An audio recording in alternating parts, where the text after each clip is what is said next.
Vincent की वह यादगार तस्वीर।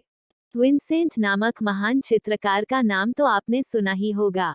चित्रकारी उनका पैशन था। वे बस चित्र बनाते रहते, उसे बेचना या नाम व दाम कमाना उनका उद्देश्य कभी नहीं रहा। उनके लिए तो चित्रकारी में मिलने वाला आनंद ही उनके कार्यों का एकमात्र इच्छित परिणाम था। अब ऐसे व्यक्ति की चित्रकारी का क्या कभी कोई जोड़ हो सकता है।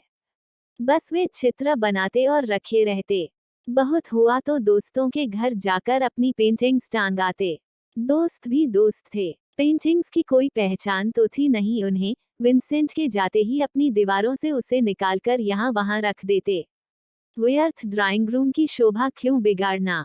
उधर विंसेंट का ध्यान इन बातों में कहाँ विभाजित होने वाला था।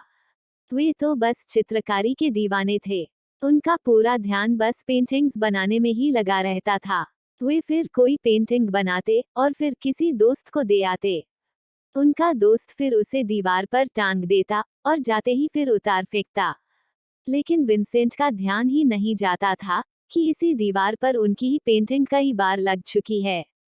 खैर, एक दिन वे यूं ही किसी पहाड़ी पर बैठे हुए थे।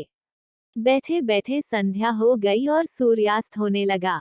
उन ऊंची पहाड़ियों के मध्य डूबते सूर्य का दृश्य उन्हें बेहद भा गया।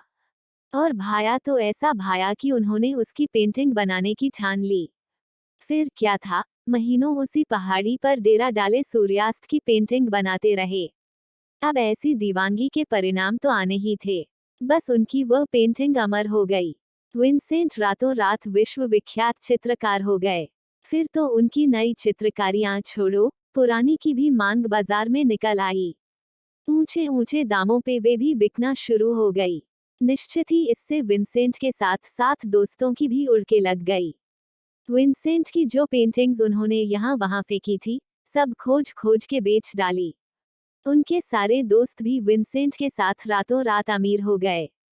कहानी का सार, कुल मिलाकर कहने का तात्पर्य यह है कि सफलता कार्य करने से मिलती है और सफलता का अनुपात सीधा सीधा कार्य की गुणवत्ता पर निर्भर होता है तथा कार्य की गुणवत्ता कार्य पर ध्यान देने से आती है।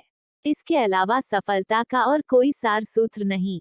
यदि ध्यान फल की जगह सिर्फ कर्म पर हो तो सफलता सिर्फ समय की बात रह जाती है। उसे आज नहीं तो कल दस्तक देनी ही पड़ती है। इसलिए यह हमेशा ध्यान रख लेना कि कृष्ण द्वारा भगवद्गीता में कहा गया यह सूत्र कि कर्म करो पर फल की चिंता मत करो, सफलता का सबसे बड़ा सार सूत्र है।